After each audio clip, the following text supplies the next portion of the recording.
She was dragged out of bed by her hair, in the dark, and no one in the room could see what was doing it.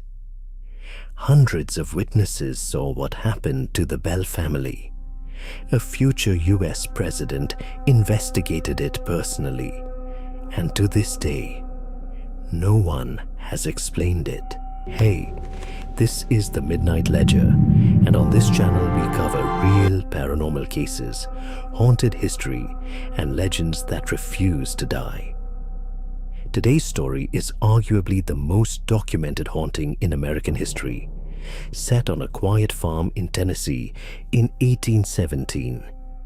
This is the Bell Witch case. Let's get into it.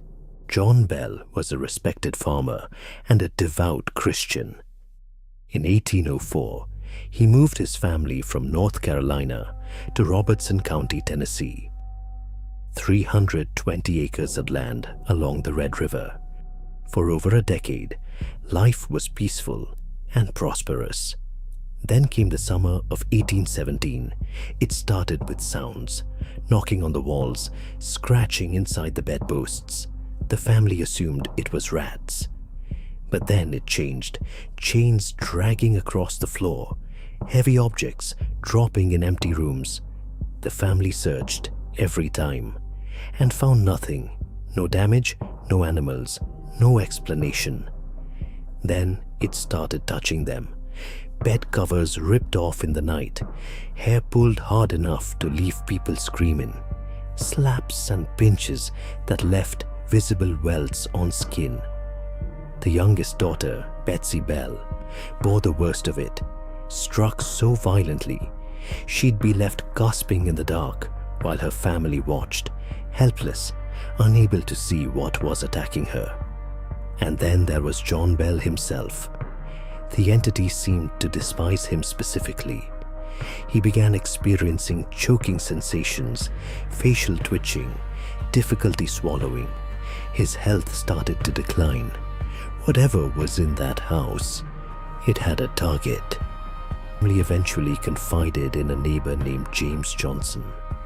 He came to the house, witnessed the attacks himself, and organized prayer sessions with the Bells.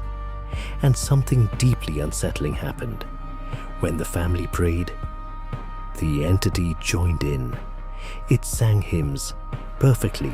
It recited scripture word for word. It was listening. It was aware. By 1818, word had spread. Hundreds of people came to the Bell farm, neighbors, strangers, investigators, and the entity never disappointed, because by then, it had learned to speak. The voice called itself Kate. It insulted John Bell constantly, threatened him, mocked him. But it was tender toward Lucy Bell, John's wife, singing to her gently, even bringing her gifts of fruit. On one reported occasion, Kate recited 2 church sermons delivered 12 miles apart at the exact same time, word for word, as if she had been in both places simultaneously. Whatever Kate was, she was everywhere, and she knew everything. And then came a visitor who would make this case famous across America. Word of the Bell Witch reached General Andrew Jackson, hero of the Battle of New Orleans, future President of the United States. He reportedly decided to investigate personally. As his wagon approached the Bell farm, it stopped dead on a clear road. The wheels wouldn't move. The horses strained. Nothing. Then a voice came from the trees. "All right, General, you can move on. I'll see you tonight." That night, a self-proclaimed witch tamer Jackson had brought along. A man who had boasted he could defeat the entity was thrown around the room, slapped, and fled the house, screaming. Jackson left the next morning. He reportedly told people afterward, "I would rather face the entire British Army than spend another night with the Bell Witch." By 1820, John Bell was dying. 3 years of relentless torment had broken him. He became bedridden, barely able to eat or speak.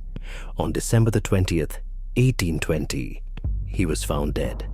A vial of strange liquid was discovered near his body. No one knew what it was. That morning, Kate's voice rang through the house. I gave old Jack a big dose of it last night, which fixed him. His son tested the liquid on the farm cat. The cat convulsed and died almost immediately. The vial was thrown into the fire. John Bell's death is documented as the only case in American history where a spirit was attributed in local record as the cause of a person's death.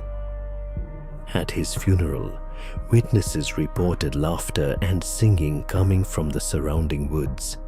Kate was celebrating. After John's death, the haunting faded. The attack stopped. Kate's voice went quiet. But before leaving, she made a promise. She would return in 7 years. In 1828, strange disturbances reportedly resumed in the Bell home for several weeks, then stopped again. Today, the Bell Witch Cave on the original property is one of America's most visited paranormal sites. Added to the National Historical Registry in 2008, it's the only original feature from the legend that remains unchanged. Visitors still report unexplained sounds and camera malfunctions to this day. Skeptics argue that the primary written record, published 70 years after the events, is too removed to be reliable. They suggest Betsy Bell, a troubled teenager at the center of the activity, may have been the source.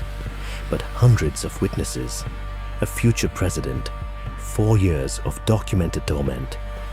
Whatever the explanation, John Bell went to his grave, and whatever was in that house was never identified. That's the Bell Witch case, America's most documented haunting.